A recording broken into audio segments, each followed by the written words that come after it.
মায়া ত্যাগ করতে শিখতে হয়। দেখবে কষ্ট অনেক কমে যাবে। কারণ মায়া জিনিসটা নেশার থেকেও খারাপ। ভালোবাসায় ঠকে গেলে অতীত আর বর্তমান হয়তো নষ্ট হয়ে যায়, কিন্তু ভবিষ্যতে ভুল করা থেকে রক্ষা পাওয়া যায়।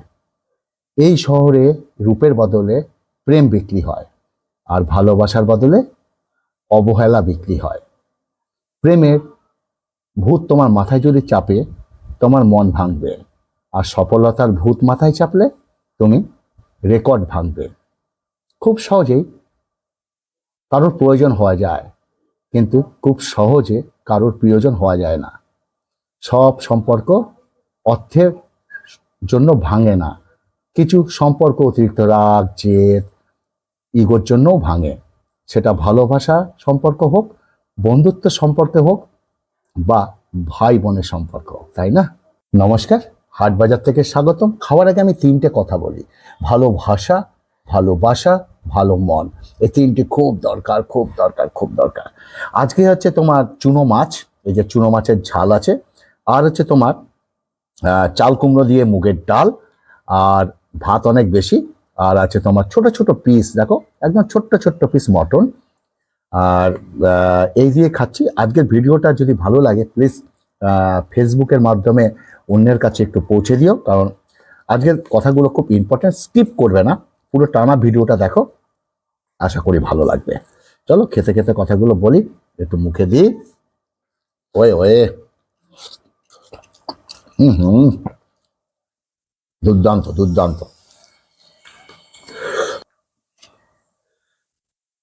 যেটা বলছিলাম, ভালোবাসার সম্পর্ক, বন্ধুত্বের সম্পর্ক হোক, সম্পর্ক ভাঙে। শরীর, সেটা সবাই ছুতে পারে শরীরকে, কিন্তু মন ছোঁয়ার ক্ষমতা সবার থাকে না। তুমি আগ্রহ না দেখালে সেই মানুষটা নিজে থেকে কখনো তোমার কথা চিন্তাও করে না। সেই মানুষটাকে অযথা বিরক্ত করা বন্ধ করতে হবে। সে ভালো থাকুক তার নিজের জীবনে, আর তুমি একা থাকার অভ্যাসটা করে তোলো। ধৈর্যের আরেক নাম যদি নারী হয়, তবে সহ্যের আরেক নাম পুরুষ।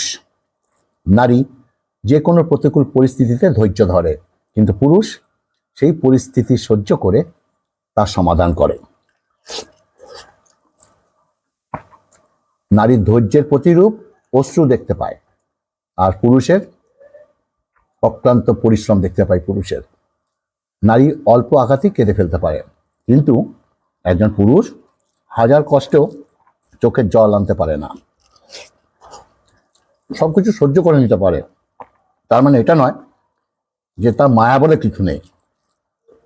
তাদেরও কষ্ট হয়, তাদেরও মায়া থাকে, শুধু তারা প্রকাশ করতে পারে না। কারণ পুরুষ হাজারো পরিস্থিতিতে সহ্য করতে শিখেছে। বুকে একরাশ জমা কষ্ট, চোখে নানা রকম স্বপ্ন চাপা দিয়ে হাসি মুখে থাকার নাম হচ্ছে পুরুষ। মা হচ্ছে পৃথিবীর মায়া, বাবা হচ্ছে পৃথিবীর ছায়া। তাই নারী ছাড়া পুরুষ অচল, আর পুরুষ ছাড়া নারী অচল। প্রতিটি বাগানে লেখা থাকে ফুল ছেঁড়া নিষেধ। যদি ভালোবাসার মাঝেও যদি লেখা থাকতো কারোর মন ভাঙা নিষেধ, তাহলে হয়তো পৃথিবীটা বোধহয় আরো সুন্দর হতে পারত। তুমি যতই ভালো হও না কেন, অন্যের জন্য যতই নিজেকে বিলিয়ে দাও, যতই কষ্ট সহ্য করো না কেন, কিছু মানুষের কাছে তবুও তুমি কখনো ভালো হতে পারবে না। জীবনে কখনো নিজের যোগ্যতার উপর অহংকার করো না। মনে রেখো, একটি পাথর যখন জলে পড়ে যায় তখন নিজের ওজনের জন্য ডুবতে বাধ্য হয়। যারা স্বার্থের বিনিময় সম্পর্ক রাখে তারা আকাশের মতো যে কোনো ভাবেই রং বদলাতে পারে, কিন্তু যারা কোনো বিনিময় ছাড়া সম্পর্ক রাখে তারা বৃক্ষের মতো সব সময় ছায়া দিয়ে যায়। একটু খেয়াল রেখো, যাতে মানি ব্যাগের ভার বাড়াতে গিয়ে পাপের ভার যেন না বেড়ে যায়। যে মাছ মুখ বন্ধ করে রাখে মাছ, সেই মাছ কখনো কলসিতে ধরা পড়ে না। তাই সবসময় মুখ বন্ধ রাখতে হয়। মুখের ভাষা বোঝার জন্য সামান্য জ্ঞানই যথেষ্ট, মনের ভাষা বোঝার জন্য অবশ্যই আরেকটা মন লাগে। মানুষ প্রেম তাকেই দিতে পারে যে তার প্রত্যাশা পূরণ করতে পারে। তাই না? ওহ, বিউটিফুল খেলাম। চাল কুমড়োটাকে ভালো লাগলো না ডাল দিয়ে? কথাগুলো যদি ভালো লাগে একটু ফেসবুকের মাধ্যমে অন্যের কাছে একটু পৌঁছে দিও, কারণ আজকের কথাগুলো খুব ইম্পর্টেন্ট কথা। আর মাংসে একটা জিনিস ভালো লাগে, সেটা হচ্ছে আলু, ডাবা ডাবা আলু। আহা, আজকে মাছ মাংস সবই আছে। আর কালকে খাবো, কালকে করবো শুক্তো। ওকে, এর আগের দিন শুক্তো রেসিপিটা তোমরা দেখেছো। তো যাই হোক, আজকে বৃষ্টি হবে বৃষ্টি হবে বলে আনন্দে মাংস নিয়ে এসেছি, কিন্তু বৃষ্টি না আর কোনো দেখা নেই। ঠিক আছে, নেইরে দেখা নেইরে দেখা, বৃষ্টি তুই কোথায় গেলি? তুই এখনো আসিসনি কেন রে বাবা? চলো মাংসের ঝোল মাখতে মাখতে খাই।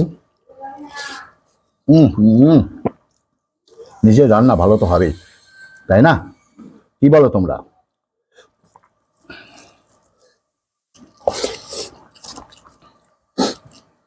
যেটা বলছে সবসময় ছায়া দিয়ে যায় গাছ, যেন মানি ব্যাগের ভার বাড়াতে গিয়ে পাপের ভারটা যাতে বেড়ে না যায়। এটা কি তোমরা জানো, যে মাছ মুখ বন্ধ করে থাকে সে মাছ বড়শিতে ধরা পড়ে না? বড়শিতে, তাই সবসময় মুখ বন্ধ রাখতে হয়। মুখের ভাষা বোঝার জন্য সামান্য জ্ঞানী যথেষ্ট, যেটা বলছিলাম, কিন্তু মনের ভাষা বোঝার জন্য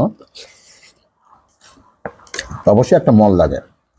মানুষ প্রেম তাকেই দিতে পারে যে তার প্রত্যাশা পূরণ করতে পারে। প্রেম উন্নতি দেয়, তাই না? প্রেম আর মোহরের মধ্যে পার্থক্য থাকে। বাস্তবে যা প্রেম, সেটা কোনো মোহ নয়। প্রেমের জন্ম করুণা থেকে হয়, আর মোহর জন্ম কিসের থেকে হয় বলো তো? মোহর জন্ম হয় অহংকার থেকে, মোহর জন্ম হয়। যার জীবনে যত পরিবর্তন আসবে, যত সমস্যা আসবে, সে ততই সফল হবে। কারণ সকল সমস্যাটাই তার কাছে একটা করে সুযোগ নিয়ে আসে। আর এটাই প্রকৃত সত্য। যে ধোকা দেয় সে চালাক হতে পারে, কিন্তু যে ধোকা খায় সে বোকা নয়, সে বিশ্বাসী। সবসময় লবণের মতো হও, যার উপস্থিতি বোঝা না গেল অনুপস্থিতি সব কিছু সারহীন করে দেয়। ভালোবাসাগুলো পূর্ণতা পায় যখন যখন ভালোবাসা দুজনের মধ্যে সমানভাবে থাকে। নিজের মাকে বৃদ্ধাশ্রমে না পাঠিয়ে নিজের সন্তানকে সঙ্গী বানাও, দেখবে এর থেকে ভালো সঙ্গী কেউ হবে না। জীবনকে প্রয়োজনের মধ্যে সীমাবদ্ধ রাখতে হয়, খাঁচার মধ্যে না। কারণ প্রয়োজন ভিখারিরও হয়, বাদশারও পূর্ণ হয় না। টাকায় বড় হাটটার থেকে বিশ্বাসে পড়া হাটটা না অনেক বিশ্বাসী। যারা প্রয়োজনে প্রেম বানায় না ইচ্ছা করে, তারা প্রেমের বিষের থেকে বিষাক্ত। প্রেম প্রথমে পড়লে সব প্রেমী প্রথমে যত্নে রাখে। আসল প্রেমী তো সে, সে জীবন পর্যন্ত সে সঙ্গী হয়ে থাকে, তাই না? আহা, ঘেমে ভূত হয়ে যাচ্ছি। কি বুঝলে কথাগুলো? মাংসটা খুব সুন্দর খেলাম গো, হেভি টেস্ট হয়েছে। কথা বলতে বলতে ভাবলাম একটু ভাত নেবো, সেটা আর নেওয়া হলো না। আহা, চলো, কেমন লাগলো কথাগুলো অবশ্যই বলবে। আর এরকম ভালো ভালো কথা আরো শুনবে। আর কথাগুলো শুনতে গেলে আমার একটা ইউটিউব চ্যানেল আছে, দেখো নিচের লিঙ্ক পাচ্ছ, ইউটিউব চ্যানেল লিঙ্কটা দিয়ে দিলাম, প্লিজ সাবস্ক্রাইব করো। আর অলমোস্ট খাওয়া হয়ে গেছে, সময় নষ্ট করবো না, তো ওটাই খেয়ে নেবো। ভালো থাকবে, সুস্থ থাকবে, আগামী তার ভালো ভালো ভিডিও আনছি। নমস্কার। ওই ওরে।